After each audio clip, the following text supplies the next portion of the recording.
Oke, video kali ini aku akan membahas tentang IHSG, ya, yang mana eh, udah breakdown head and shoulders-nya, ya menuju lah, ini menuju. Kalau misalnya kalian menganggap ini support terakhir, itu ada kemungkinan ini akan bakal dijebol dalam waktu dekat, gitu ya.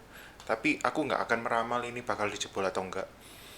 Cuman, hmm, ini aku akan memberikan list, ya, apa yang kalian harus lakukan pada saat IHSG kondisi kayak gini gitu ya. Ini sebenarnya video mau tak bikinkan untuk para alumni, cuman akhirnya aku memutuskan untuk share ke publik, siapa tahu ini bisa menyelamatkan kalian gitu ya. Oke. Yang pertama, dead cat bounce.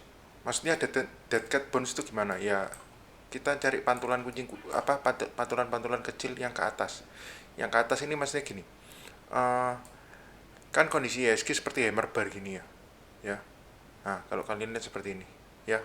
Nah, itu yang aku pikirkan, itu kalau dead cat bounce itu pantulannya belum bisa dianggap reversal kalau pantulannya cuma sekitar sampai sini aja, ya, sampai yang support sebelumnya dan become resist. Nah, itu dia berhenti di situ, itu dead cat bounce, ya.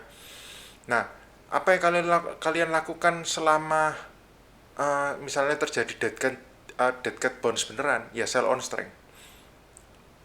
Emiten apapun itu yang kalian punya pada saat terpengaruh dengan dead cat bounce ini, sell on strength, ya, itu yang bisa kalian lakukan. Oke.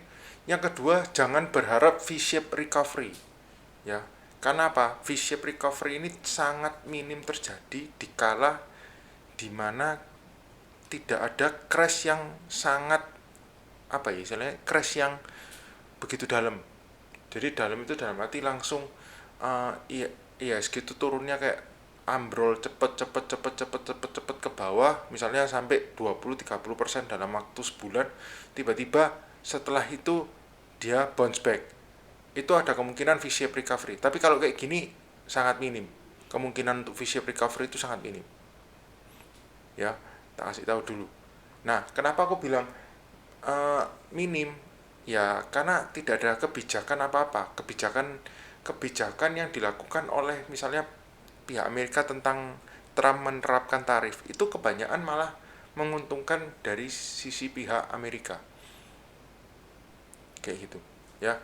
Nah, ini kalau semisal pun terjadi, yang which is saya ngomong ini sangat minim, kalau terjadi V-shape recovery, ya, itu harus langsung ke sini dalam waktu dekat, paling maksimal sebulan, ya. Kalau IHSG gak bisa sentuh 7.300 dalam waktu singkat, jadi sebulan harus sampai 7.300 ini, ya. Jadi dilihat gini, saya kasih gambaran dulu deh, ya. Nah, seperti ini, ya. Harus langsung dalam waktu sebulan, ya. Sebulan itu sudah maksimalnya, nggak ada tunggu 2 bulan lagi, nggak, sebulan, naik. Itu ada kemungkinan V-shape recovery, malah ada kemungkinan inverted head and shoulder, ya. Tapi jangan berharap, aku kasih video ini bukan untuk meramal ke depannya, enggak, tapi tak ajari cara bereaksinya. Oke. Yang ketiga, jauhi sekalian emiten LQ45, ya. Wes LQ45 ada di list itu, jauhi semua. Boleh percaya boleh enggak, jauhi semua, ya. Oke. Yang keempat, tak kasih tahu, bottom itu butuh proses. Bottom itu butuh proses itu seperti apa? Kalau misalnya dia mau recovery, ya ini kembali lagi ke V-shape recovery ini atau seperti ini, ya. Ini tak kasih tahu, ini kan support sebelumnya nih yang jadi resist. Nah, kayak gini, ya. Naik dulu, oke. Setelah itu gini misalnya, gitu. Terus lagi misalnya, ya, dia bikin kayak sebuah pola. Nah, oh oke, baru nyentuh kayak gitu. Nah, kayak gini baru gak apa-apa. Ingat ya, ini bukan prediksi. Ya, tak ulang-ulang terus omongan ini. Karena apa? Ini hanya untuk tak kasih tahu cara kalian harus bereaksi seperti apa. Ya. Nah, yang kelima, ya, siapkan cash and prepare for crash. Oke. Nah, kenapa kok aku sering ngomong kayak kayak gini ke beberapa alumni juga? Karena gini, pada saat waktu crash dan crashnya itu dalam, ya, itu adalah saat dimana yang kalian kalau mau invest itu monggo silahkan, ya, silahkan. Kalau itu mau invest silahkan monggo. Yang value investing itu saat dimana kalian akan bersinar, dan benar-benar bersinar. Aku ngomong ini bukan yang asal sekedar cuman apa, naik naik istilahnya apa ya, naik naik dikit terus hari gitu jual, enggak. Itu yang prepare untuk long term, bener-bener long term, ya. Jadi kalau crash itu kayak covid gitu-gitu, ya, ya itu boleh deh. Kalian yang emiten yang bagus-bagus itu kalian consider untuk invest, boleh, ya. Jadi video ini sebenarnya singkat-singkat aja, soalnya aku nggak mau yang terlalu memprediksi nanti seperti apa nanti. Kebanyakan apa ya, kebanyakan blunder lah kalau orang ngomong. Misalnya saya ngomong IHSG bakal crash, ternyata nggak crash, ya omong kok kamu ngomongnya bakal crash tapi ternyata nggak, kayak dibalak-balik enggak, tapi tak ajari cara bereaksinya kayak gitu, ya. Jadi ingat, ya, kalau dead cat bounce itu minimal cuman sampai sini doang, terus turun lagi. Nah, pada saat apa yang kalian lakukan sini doang, ya TP aja.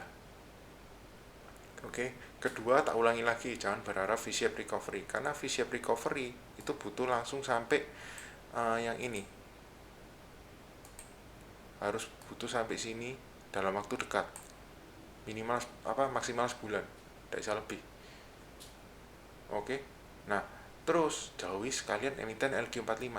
Jadi jangan terlalu yang kayak, duh, aku apa, LQ45 itu aman apa enggak? Enggak, bro. Tak kasih tahu, bro and sis sekalian. Ya, LQ45 itu kalau turun ya turun aja. Dan turunnya berjamaah, bareng. Boleh cek lah. Yang kemarin turun, yang kemarin rebound itu berapa dari LQ45. Itu cek aja. Ya. Oke. Sekali lagi, 4, bottom butuh proses. Oke. 5, siapkan cash dan prepare for crash. Crash kalau terjadi yang ini nih, ya. Ini tak kasih tahu dulu. Ya. Yang ini, ya. Kalau ini sampai ditembus, ya. Ya kita kan tahu kan prakteknya head and shoulder itu seperti apa kan, ya. Ini berapa penurunannya? 1204 poin, ya mirip-mirip lah, ya sekitar seginian lah. Kalau terjadi, kalau ini sampai terjadi beneran, ya anggap ya paling jelek 6.000 lah. 6.000 dulu kita lihat reaksinya di mana, karena 6.000 di sini nih ada kayak seolah-olah kayak demand zone lah kayak gitu, ya. Jadi video ini diulang-ulang aja, nggak panjang, karena saya akan mengulang-ulang hal yang sama terus, karena manusia itu harus perlu diomongin berulang-ulang kali baru kayak oh iya, baru sadar dan baru sadar gitu, ya. Jadi video ini sekian, semoga bisa membantu kalian melihat IHSG kedepannya dan bereaksi akan melakukan buy atau sell. Oke, thank you.